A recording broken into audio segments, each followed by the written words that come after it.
All right, my name is Sam. Welcome to Religion 211, Introduction to the Old Testament. I'm excited about the semester. Hope you are. If you have any questions, concerns, or comments throughout the semester, please don't hesitate to give me a call. You can do so through the Moodle Messenger, shoot me an email, or in an emergency, you can give me a phone call. Couple things housekeeping-wise I want to do before we get into our introduction to the Old Testament. First, please make sure you're reading the syllabus. Read the syllabus. I got it in two different forms. I got it in a Word document, so if you want to print it, I also have it in a green book icon, and you can look through it that way, kind of, subject by subject, so to speak. In addition, this is an internet course. You need to log on regularly. I would say at least 2 or 3 times a week, probably more depending on what we got going on that week. If you don't log in within like a 2-week period, I'm going to assume you've dropped the course and I'll drop you from the course. Having said that, I will send you multiple reminders, and if you are having some problems getting on the internet or you got some unforeseen circumstances, give me a call, contact me, so I know what's going on and I don't think you've just kind of left us. Also, grading wise, that's very important to a lot of people, so I want to kind of give you a brief overview of what that is, and if you got any questions about it, again, just shoot me a message. Basically, we've got 3 categories of grades. The first one's content based. That's going to be your quizzes and reading reports. All I want to do is make sure that you're getting a grasp of the content there. With your reading reports, I want to make sure you're kind of doing the reading as far as our text goes, and as far as maybe the biblical text goes as well. Your quizzes are the same kind of thing. I just want to make sure you got an understanding of the content there that we're covering. Not only are we going to have a textbook, not only you're reading from the Bible, but there's a lot of links each week that I want you to click on. Some of those are media links, maybe something out of YouTube, or maybe like this one you've clicked on and you got me talking to you. It may be a news article. It may be an article from a magazine, whatever. But just make sure that you click on each of those links, because stuff from those links, stuff from your reading is going to be included in your quizzes, and it'll be useful in doing your reading reports as well. Quizzes work like this. Basically, you get to take the quiz twice. Now, don't do what I would assume that I may do if I was in your position. Don't take the quiz and just go through it and see what the right answers are. Two reasons for that. One, the questions shuffle, so you may or may not get the same questions, and they certainly won't be in the same order. Two, the quizzes are averaged. So your first attempt and your second attempt are average. So if you go through real quick, just see what the answers are and make a 20, and then you make 100, your average is going to be a 60 for that quiz. So that's your first group, quizzes and reading reports. Second group is your forum discussions. This is where I'm looking at your writing, and I also want to see that you can kind of make an argument, defend a position, that kind of thing. They work like this. Your forum discussions are like, I will put up a prompt, and it may include 3 or 4 different aspects. Or 3 or 4 different little topics, and I want you to address each of those. Sometimes they'll be controversial, sometimes they'll be debatable, so you got to kind of keep that in mind. But this is kind of an opportunity for us to take a topic and kind of go into it in a little bit of a deeper level, and get more of just the content or surface-based understanding of what's going on.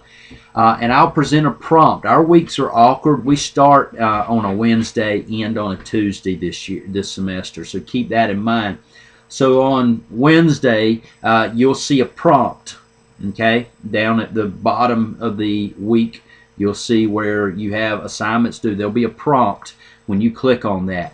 You answer that prompt by a Friday or Saturday. Just read the instructions. It'll be very clear. You answer that prompt by a Friday or Saturday. Then you respond to 1 or 2 other students' prompt, and depending on what the instructions are. And it'll work like this. Your prompt will be pretty much worth about 80 points. So in your initial post will be worth 80 points, and your response to a student will be worth 20 points. Now, if you've got 2 responses, it'll be like 67, 33, 33. for your 2 responses, something like that. So you got to understand that, kind of keep that in mind. The instructions may differ from week to week. Just make sure you read them. So your initial post, you're going to be graded, and then you'll be graded on how you respond to another student's post. Now your response is due by that Tuesday. Okay, so we start the week on Wednesday. I'll give you your initial prompt. You respond by Friday or Saturday, depending on what the instructions say, and then you respond to another student's post. Now these may be times where you disagree with a student's conclusion, and so you explain the point of disagreement, and then tell why you disagree. Back that up with facts and resources or references to other material in the module. So keep that in mind. And again, you can disagree without being disagreeable, and that kind of thing. But this is kind of a chance for us to kind of get into some discussion. I don't want to see as a response something like, "Hey, good job, I totally agree." That is not appropriate. We're looking to make sure you got a handle on what the other student said, and that either you're telling us why you agree with certain points or why you disagree with certain points, or how you saw something a little differently. Okay. Or you may want to add to something they said. Those are all acceptable responses, but hey, good job, I totally agree, not an acceptable response. Your final grade is going to be your final. Your final will include multiple choice questions. It'll include essay questions. It'll include fill in the blank, and it'll be worth 15% of your grade. Your forum discussions is worth 40 or 45%, and your quizzes and reading reports is worth 40 or 45%. Read the syllabus to find out the details on that. Again, any questions, please contact me. Now, just a brief overview of the Old Testament. Most of you probably have a Bible that looks like this or something similar. Some of you may have this Bible here, the HarperCollins Study Bible. I think that's actually on the list as far as one of the things you need to have.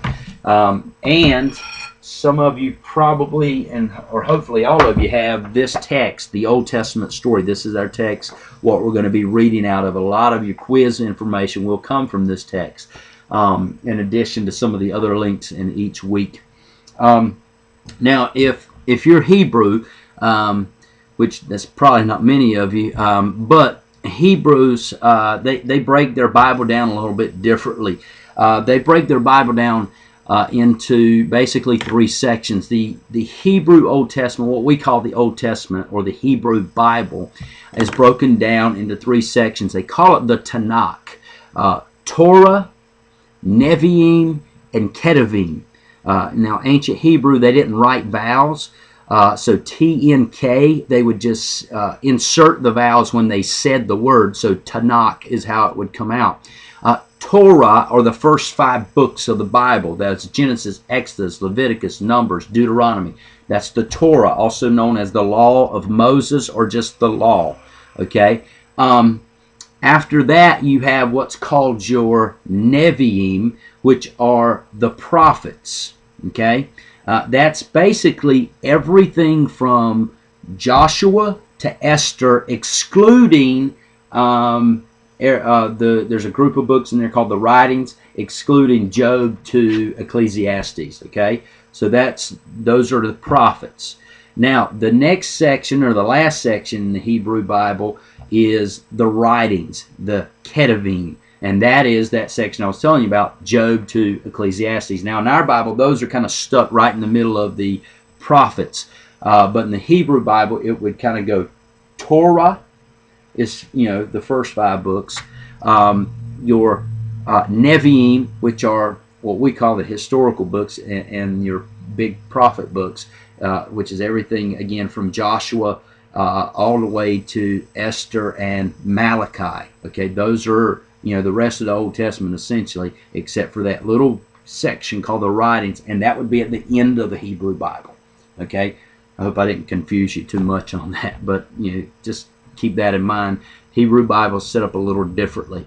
Our Bibles, or most of the Bibles you have, and if you've got this Bible or one from a Bible bookstore or something like that, They're set up a little differently.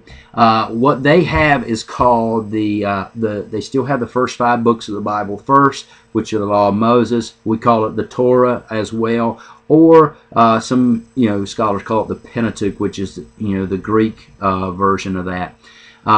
And that's again Genesis, Exodus, Numbers, Genesis, Exodus, Leviticus, Numbers, Deuteronomy. Then everything from Joshua to Esther, that is what you call the historical books. So Joshua to Esther is the historical books. The next section is the writings. That's or sometimes called journals. That's basically Job to Song of Solomon. Okay, Job, Psalm, Proverbs, Ecclesiastes, Song of Solomon. Those are your writings or journal. We're going to use the term writings, I think, probably more than anything. And then the last section is the prophets. Okay, law, historical books, writings, the prophets. And the prophets are broken down into 2 sections, and they are the major prophets and the minor prophets. Now, it's not that some prophets were more important than others. It's just the size of the book that makes the distinction. The major prophets are bigger books. The minor prophets are smaller books, usually 3, 4, 5 chapters. I think there's one that's like 12 chapters, and that's one of the biggest. But the other ones, Isaiah and Jeremiah, they have like 60 and 50 some chapters. So that's why they're called major prophets. So anyway, that's kind of how the Bible's broken down. Again, the Hebrews break it down a little differently. It's ordered a little bit differently. Tanakh, Torah, Nevi'im, Ketuvim. We break it down into the law, historical books, writings, prophets. Keep that in mind. Look forward to the semester. Again, if you have any questions, please don't hesitate.